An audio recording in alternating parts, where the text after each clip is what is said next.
¡Buenos días, princesa! He soñado toda la noche contigo. Íbamos al cine y tú llevabas aquel vestido rosa que me gusta tanto. Solo pienso en ti, princesa. Pienso siempre en ti. Y ahora... ¡Mamá! Papá me lleva en carretilla, pero lo hace fatal. Me hace morir de risa. Vamos los primeros. ¿Cuántos puntos tenemos hoy, papá? ¡Corre! ¡Vamos, que vienen los malos que gritan! ¡Vámonos! ¿Dónde? Aquí. Ven, corre, ven, deprisa.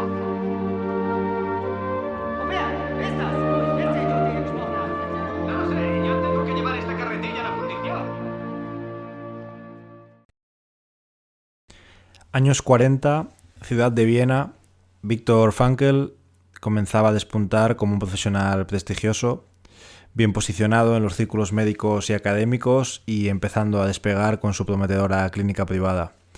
En 1940 es nombrado director de la sección de neurología del Hospital de Rothschild. El hecho de aceptar ese puesto suponía un desafío y habla mucho sobre cómo era, ya que en ese hospital solo se atendía a pacientes judíos y los nazis aumentaban su persecución cada vez más. La fama como profesor de Viktor crecía a pasos agigantados hasta que estaba a punto de publicar su aportación personal para una rehumanización de la psiquiatría, rebatiendo autoridades psiquiátricas del momento, su presentación de la logoterapia y su análisis existencial. El manuscrito estaba a punto de encontrar editor. De familia de origen judío, que además empezaba a superar las penurias económicas gracias a los ingresos del propio Viktor, en 1941, Viktor se casa teniendo una feliz boda. Toda esta tranquilidad chocaba totalmente con la situación real que se podía vivir en la calle. Ya había comenzado la destrucción de sinagogas, el confinamiento y la deportación de judíos. La hermana de Viktor consiguió ir a Australia, su hermano intentó lo mismo a Italia, pero con menos suerte. Fue descubierto y deportado a Auschwitz junto a su mujer e hijos, donde más tarde morirían. Viktor Frankl consiguió un visado para emigrar a Estados Unidos. Este visado era la esperanza que le abría oportunidades inesperadas a nivel profesional, pero sus padres tenían una documentación insegura que no pasarían el mínimo control. Y aquí viene la gran duda de conciencia existencial que se le presentó. Dijo Viktor: ¿cuál era mi responsabilidad? ¿Ocuparme de mi obra o cuidar de mis padres? Aunque él lo cuenta con naturalidad, la decisión que tomó fue heroica y Viktor dejó caducar la visa. Por supuesto, sucedió lo previsible. Unas semanas después, la familia Frankl fue deportada. Evidentemente, el campo de concentración fue mi real prueba de madurez. No estuve obligado a presentarme. Hubiese podido escapar y desarrollar la logoterapia en América, cumpliendo así con la misión de mi vida. Pero no lo hice, y así llegué a Auschwitz.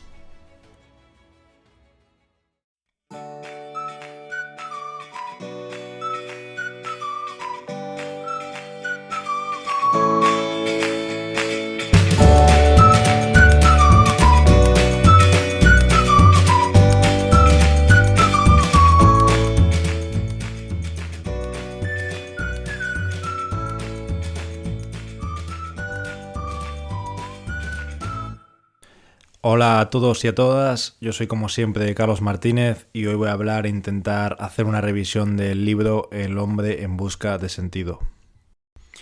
El hombre en busca de sentido es una obra traducida a más de 26 idiomas y con millones de copias vendidas por todo el mundo. Dedicado a su madre, Viktor dice que con este libro intenta responder a la pregunta cómo se veía afectada la psicología del prisionero por el día a día en un campo de concentración. Viktor Frankl decidió publicar El hombre en busca de sentido de manera anónima, con su número de prisionero en el Lager. El Lager es como llamaban en alemán a los campos de exterminio. El número de Viktor era el 119.104. Sin embargo, sus amigos y el editor le convencieron para firmarlo, argumentando que un libro así, sin su sello, carecería de credibilidad. El hombre en busca de sentido te baja a la tierra de golpe.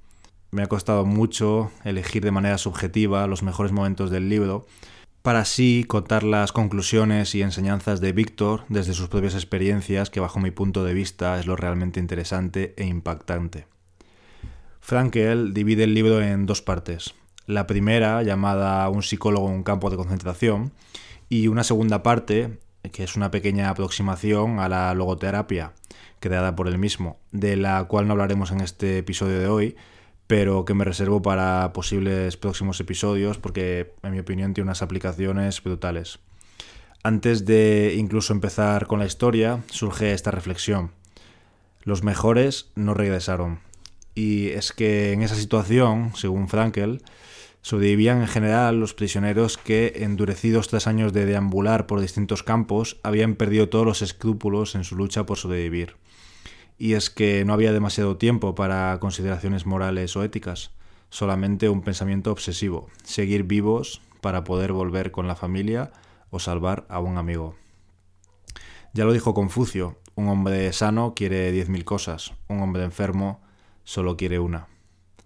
Si un recluso fumaba, se juzgaba un mal presagio, se decía que había perdido toda esperanza, ya que normalmente los cigarros intentaban cambiar por comida. La llegada a Auschwitz fue en tren, hacinados en vagones de 80 personas de pie durante días. Una vez allí, Frankel reconoce no haberse sentido tan hundido. No veía a los prisioneros que ya estaban allí tan desnutridos ni tan tristes. Y aquí viene una conclusión contada por él de lo que pudo haberle pasado, ya que en psiquiatría hay un estado de ánimo que se denomina ilusión del indulto, que trata de un proceso de consolación que desarrollan los condenados a muerte antes de su ejecución. Es concebir una infundada esperanza de que todo saldrá bien y que serán indultados en el último segundo, lo que viene siendo agarrarse a un clavo ardiendo. Llegar, pasar proceso de selección, desinfección, ducha, y ahí fue cuando Víctor se dio cuenta que en ese momento solo era una existencia desnuda. No había ningún vínculo material que le ligase a su vida anterior, solo las gafas y el cinturón que poco después tuvo que cambiar por un trozo de pan. Llegaron las primeras reacciones y la primera fue ver que surgía un humor macabro de los prisioneros. Bromeaban sobre ellos mismos. Ese humor lo provocaba la propia conciencia de no tener nada, dice Frankel. Lo siguiente fue la curiosidad. Sentían curiosidad por ver qué les pasaba en situaciones extremas. Era como si estuvieran viendo la película desde fuera. Les permitía a su mente contemplar la realidad con distancia y con cierta objetividad.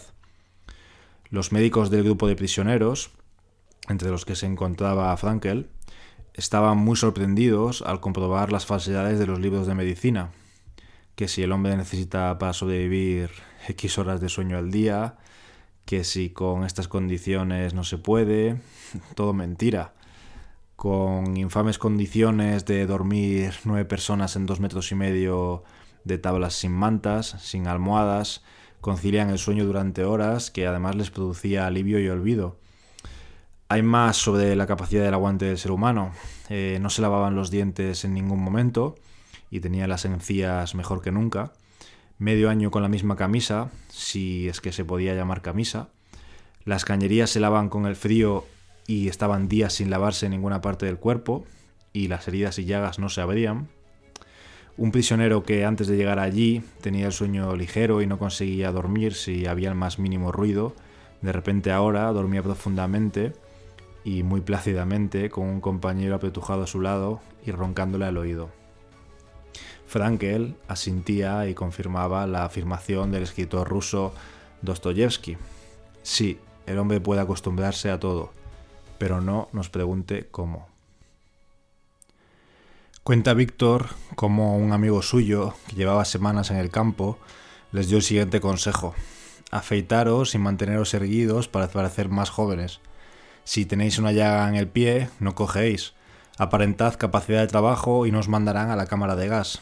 Víctor en ese momento sonrió y no entiende muy bien por qué, pero cita una afirmación de Lessing que dice lo siguiente: hay cosas que pueden hacerte perder la razón, a no ser que no tengas ninguna razón que perder.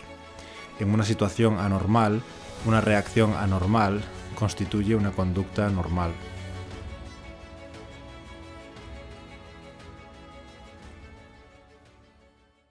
La segunda fase, la vida en el campo. Las reacciones descritas en la primera fase quedaban atrás a los pocos días. el escaso tiempo que necesitaba un prisionero para entrar en la segunda fase. La de la apatía generalizada, que lo llevaba a una especie de muerte emocional. Ya nada les hacía sentir, ver muertes, palizas. La apatía, esa anestesia emocional y sensación de que no les importaba nada, eran los síntomas características de esa segunda fase en reacciones psicológicas. Se entiende fácilmente que esa tensión psíquica, añadida a la obsesión de seguir vivos, reprima la vida interior llevándola a un nivel elemental y de supervivencia extrema. Aunque, por supuesto, había excepciones, y dice el propio Víctor, una mañana vi a un compañero, un hombre valiente y digno, llorar desconsolado como un niño porque, al haberse encogido sus zapatos por la humedad, no le entraban los pies y tendría que andar descalzo por la nieve. ¿Con qué soñaban los prisioneros? Pues los prisioneros soñaban con pan, pasteles, cigarrillos y un buen baño de agua caliente. Cuenta Frankel que una noche un compañero estaba gritando, agitado por una horrible pesadilla. Víctor estaba a punto de despertarle y dice: en ese momento retiré la mano, asustado por lo que iba a hacer. En aquel instante comprendí, con toda crudeza, que ningún sueño, por horrible que fuera, podría ser peor que la realidad del campamento a la que cruelmente iba a devolverle. La conversación más recurrente entre los prisioneros era la comida. Preguntaban a su compañero por su comida favorita, por una receta, imaginando y planeando un suculento menú para el día en que, liberados, se reunieran en su casa con sus familias. El organismo se consumía y ellos mismos podían distinguir cuál de sus compañeros sería el siguiente en caer. La desnutrición, además de explicar la obsesión por la comida, explicaba también quizás la falta de deseo sexual. No había más fuerzas que para concentrarse en salvar el pellejo. En el lager no había conversaciones culturales, a excepción de la política y la religión. Algo que es muy recurrente en el libro es lo siguiente: la huida hacia el interior de uno mismo. Pese a la bajeza física y mental imperantes en el campo de concentración, podía cultivarse una vida profunda espiritual. Las personas de mayor sensibilidad, acostumbradas a una vida intelectual, posiblemente sufrieran muchísimo, ya que normalmente tenían un físico más frágil. Sin embargo, el daño infligido a su ser íntimo era menor. Eran capaces de abstraerse del terrible entorno y adentrarse en su mundo interior más rico y dotado de paz. Solo así se puede explicar la paradoja de que los menos fuertes soportaran mejor la vida del campo que los de constitución más robusta. Por supuesto, una cosa no tiene por qué quitar la otra, y como siempre hay algún griego o romano de hace miles de años que ya quiso expresar casi todo, así que mens sana in corpore sano.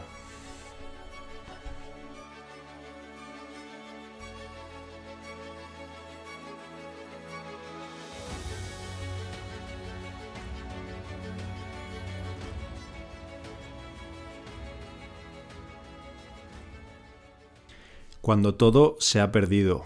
Caminábamos kilómetros a trompicones, resbalando en el hielo y sosteniéndonos mutuamente sin decir nada. Pero yo solo pensaba en mi mujer. Real o imaginaria, su mirada iluminaba más que el sol del amanecer. En ese estado de embriaguez, Víctor tuvo una conclusión desde su terrible experiencia. Y abro comillas. Ahora entendía la verdad de los poetas y proclamada como el conocimiento supremo. El amor es la última meta y a la más alta a la que el hombre puede aspirar. La salvación del hombre consiste en el amor y pasa por el amor. Comprendí que un hombre despojado de todo todavía puede conocer la felicidad si contempla al ser amado. Incluso un estado de desolación absoluta, cuando ya no cabe expresarse mediante una acción positiva, cuando el único logro posible consiste en soportar dignamente el sufrimiento, en tal situación, el hombre es capaz de realizarse a la contemplación amorosa de la imagen de la persona amada. Ignoraba si mi mujer vivía, pero en aquel momento esa cuestión había dejado de inquietarme. Que esté o no esté presente esa persona, que siga viva o no, en cierto modo carece de importancia. Nada afectaba a la fuerza de mi amor, a mis pensamientos y a la imagen de mi amada. Estuviera viva o no, contemplaba su imagen y hablaba con ella con viveza y satisfacción. A medida que se intensificaba la vida interior de algunos reclusos, apreciábamos también la belleza del arte y de la naturaleza como una emoción desconocida. Mientras trabajaba, mi imaginación hablaba con mi mujer. y en algún lugar o algún punto oí un sí en respuesta a mi pregunta sobre si la vida tenía sentido.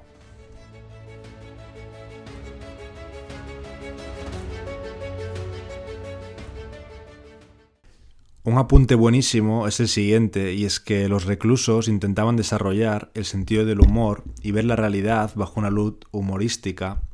Esto constituye, según Frankl, a una especie de truco que aprendemos en el arte de vivir. Incluso es posible practicarlo en un campo de concentración, aunque el sufrimiento sea omnipresente. Frankl dice que en el lager había una ley de instinto de conservación y supervivencia que era la siguiente: no llamar la atención. Una de las cosas que más añoraba Víctor era el estar a solas consigo mismo y sus pensamientos.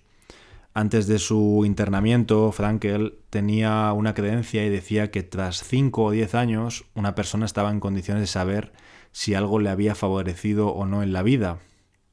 Pero en el campo de concentración el tiempo se acortaba. En 5 minutos ya sabíamos si algo había sido beneficioso o no. El largo plazo, del que tanto hablamos en este podcast en muchas ocasiones, poco importaba cuando lo más importante era la supervivencia y las vivencias extremas.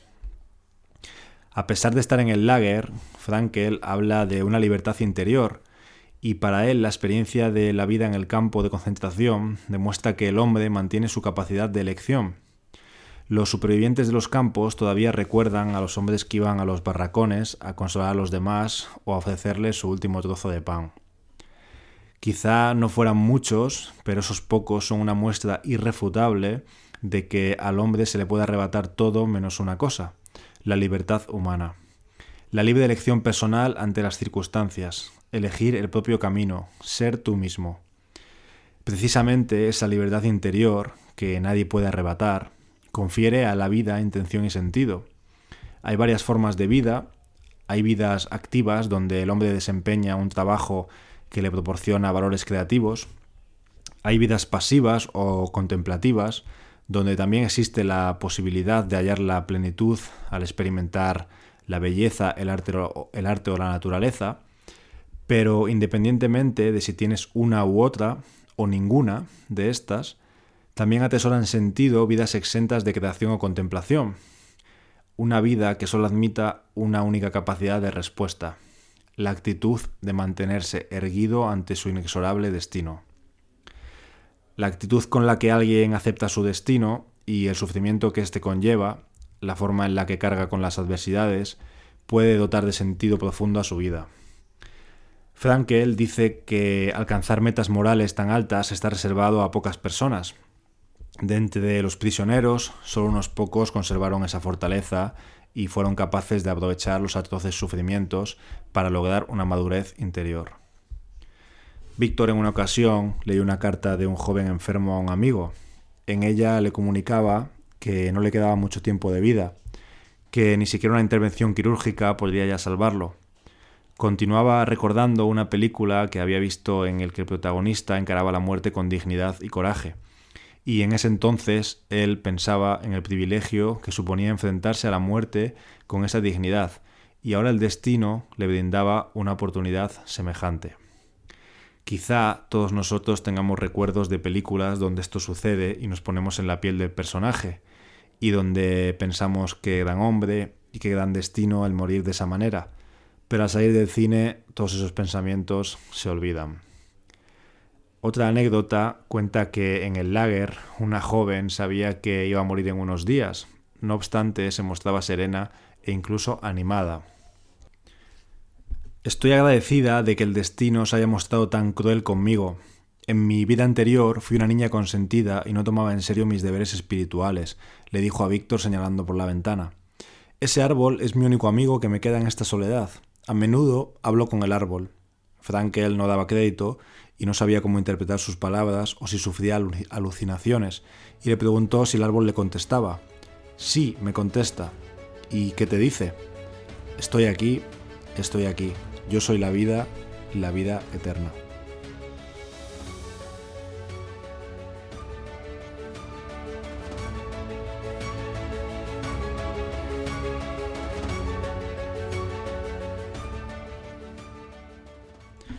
Hay unanimidad entre los liberados en que la influencia más deprimente del cautiverio era no saber cuánto duraría el internamiento. El prisionero ya no vivía orientado al futuro y la percepción del tiempo estaba distorsionada. Había unas personas en el campo para los que la vida perdía su sentido, y estas eran las que se refugiaban 100% en el pasado, despojando totalmente el presente. Esto tenía riesgos ya que vivían en otra realidad y dejaban de realizar acciones positivas relacionadas con su presente. Dice Frankl que esos hombres olvidaban que situaciones excepcionalmente adversas otorgan al hombre la oportunidad de crecer. Para los que no afrontaban su presente, la vida carecía de sentido. Era el desafío de qué hacer con la vida del lager, convertir esta tremenda experiencia en una victoria, transformarla en un triunfo interior, o bien limitarse a vegetar como hicieron casi todos los prisioneros. Frankl fue testigo de una dramática demostración del estrecho vínculo entre la pérdida de fe en el futuro y este peligroso abandono. El jefe de su barracón, un famoso compositor, le dijo un día: «Me gustaría contarle algo, Dr. Frankl. He tenido un sueño extraño. Una voz me dijo que podía pedir un único deseo y lo que pedí fue la respuesta a cuándo terminaría todo esto». «¿Y qué le respondió esa voz?», le dijo Víctor. «Esa voz me respondió que el 30 de marzo. En ese momento eran principios de marzo y su amigo estaba rebosante de esperanza y convencido de que era cierto. Se iba acercando la fecha y las noticias que llegaban eran malas. El 29 de marzo cayó enfermo con una fiebre muy alta y el día 30 entró en delirio. El día 31 murió». Frankl reconoce que quienes conocen la estrecha relación entre el estado de ánimo de una persona y la capacidad de su sistema inmunológico comprenderán que la pérdida repentina de esperanza puede desencadenar un desenlace mortal. Y es que la causa principal de que su amigo muriese fue la decepción que le produjo no ser liberado el día previsto, ya que en consecuencia su organismo y sus defensas se debilitaron, dejándolo a merced de un tifus mortal. La voz de su sueño se hizo realidad. Quizá esto tenga que ver con la frase que dice que la esperanza es lo último que se pierde. La observación de este caso concuerda con otros estudios y hechos médicos, ya que la mortalidad semanal en los campos aumentaba considerablemente en épocas navideñas. Y esto no era porque trabajasen más o hiciese un frío especial, sino que eran épocas muy emocionales y que hacían bajar la guardia y la capacidad de resistencia de los prisioneros. Cualquier intento por restablecer la fortaleza interior de los reclusos bajo las dramáticas condiciones de un campo de concentración requería, en primer lugar, proponer un objetivo que diera sentido a tu vida. De aquí también las famosas palabras de Nietzsche que dice que quien tiene un porqué para vivir puede soportar cualquier cómo. ¿Hay algún argumento contra alguien que en esas circunstancias dice «ya no espero nada de la vida»?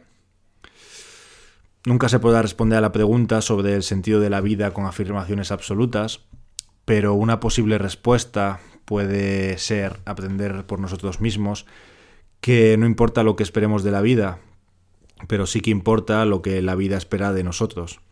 Una persona que se vuelve consciente de una misión en su vida o de una responsabilidad ante, por ejemplo, quien lo aguarda con todo su corazón, ante una obra que tiene por terminar, ante unos hijos que le quieren o ante lo que cada uno quiera poner aquí, nunca será capaz de tirar su vida por la borda.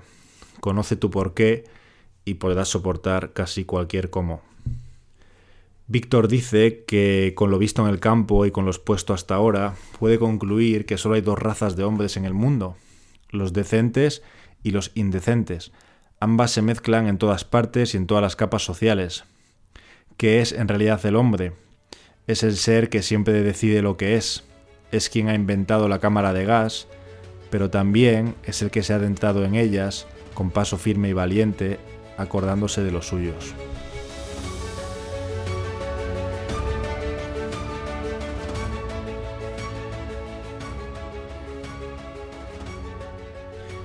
Después de la liberación. Y es que una vez liberados, los prisioneros habían perdido toda capacidad de sentir alegría y tenían que volver a aprenderla lentamente. Lo que les sucedía se llama en psicología despersonalización. Todo parecía irreal, improbable, como un sueño. No podían creer que fuera verdad. El cuerpo se suele adaptar antes que la mente y desde el primer momento se adaptó a la libertad recién adquirida. Frankl comenta como que no entiende cómo un cuerpo puede ingerir tanta cantidad de comida como los prisioneros durante los días siguientes a ser liberados. La mente sigue en peligro y después de la liberación y mucho más con las mentes más primitivas, ya que les resultaba mucho más difícil dejar a un lado las experiencias vividas. Se necesita tiempo para que este tipo de personas aceptasen la verdad de que nadie tiene derecho a hacer el mal aunque se haya sufrido una atroz injusticia.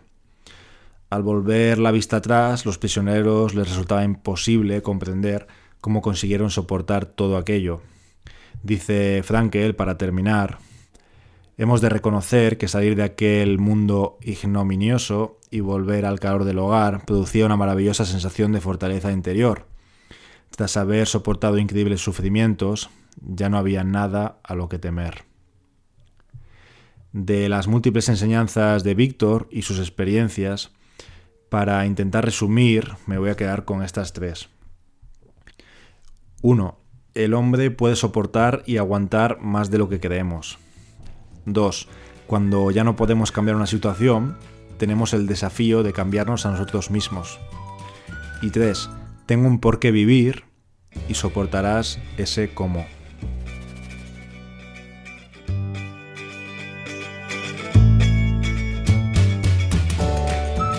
Hasta aquí el episodio de hoy. Si te ha gustado, puedes darle a me gusta, recomendarlo o suscribirte para estar informado cuando vayan saliendo más episodios. Lo hagas o no, lo importante es seguir aprendiendo y componiendo. Gracias y hasta la próxima.